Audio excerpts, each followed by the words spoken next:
Omunye umuntu uzothi kungabe mhlambe kulungile yini ukohlola kumuntu onizilwane ngenhloso ukuthi ngifuna ukuthola inkinga. Kungabe mhlambe uma kuukuthi abantu bami abamthanda umuntu osebenzisa izilwane ayikhona inkinga mhlambe mangihamba ngohlola kuyena. Sekunzima manje ukuthi abantu abanazi izilwane.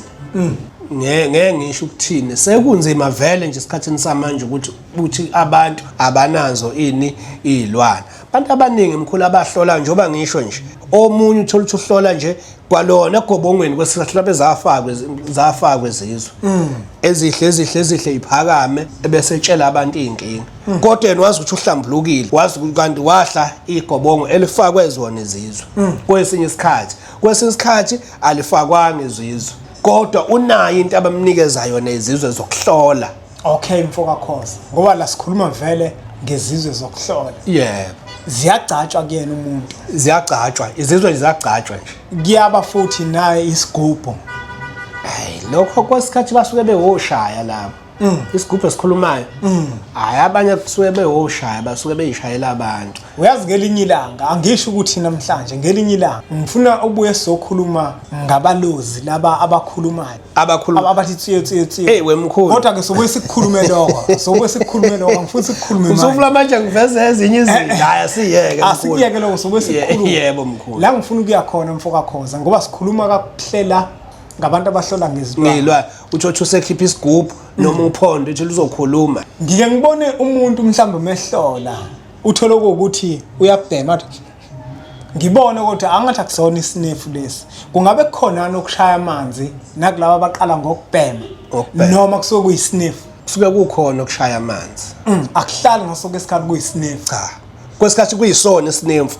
Kodwa sibooster lento yakhe nkathi ethimula. Usho ukuthi kusuke kuyisinefu. Isinefu. Kwesinye isikhathi akusona isinefu. Yebo. Kuyengenzeka futhi omunye nje ejazi ngifuna ukugwaya kwamakhala ngoba sengizosebenza uthotsha kawukho esikhwameni sakhe lo gwayi kwamakhala lo ebesethi anihambe niyongithengela ugwayi kwamakhala kuphuma ingane nje la ekhaya egcekeni igijima ithengwa kwamakhala ebuye wudu unjengoba unjalo ethimule bese iphakama ke lezi zinto zakhe ayicabile egazini. Kuphakama izinto azicabile. Ucabile phela. Ngalokubhema kwakhe isinefu sikuthi siconnectanani. Kusho ukuthi vele lento yakhe yakhiwa ukuthi uma kwabhema nje isinefu. Kuyenzekani kwesinye isikhathi kungabi isinefu ehogela impepho. Ake sithi ke mhlambe kakuyona futhi impepho. Kuyenzeka yini kube ingxube mhlambe yamakhambi namathambo ezilwane. Omunye asebenzisa isibuko. Omunye khona lesinemfini sakhe lesinefu lesi kuzofakwa zona izizwe lezi. Axube naso isinemfu bese akuhambini ngoba phela mfoka Khoza la njengoba ngikubizile kunomuntu la okayibone leyo nto. Kunjalo. Uzoyibona lento bese ayithande. Bese afise nayo ukuthi akayenze lento. Akuhambini isikhathi ithonge likuwena lithukuthela akuhambini isikhathi ugcine kuthiwe wayengeve hlola. Enamandla. Mkhulunyana isabe into ethinta ihlozi. Ngoba mina ngikho ngale ngila emhlabeni. Ngeke ngiphawule ngithi kuhlala ihlozi lenze nje angikwazi ukuphawula ngehlozi. Ngithe ihlozi lihlala lingayifuni into ethile. Cha.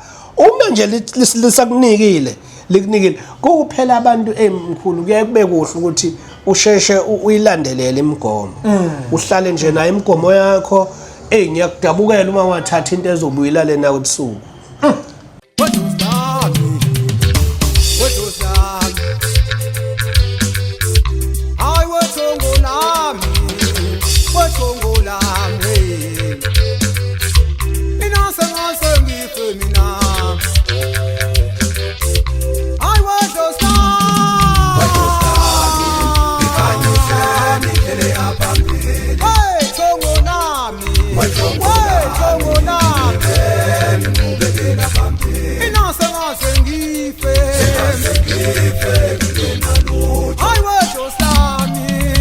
I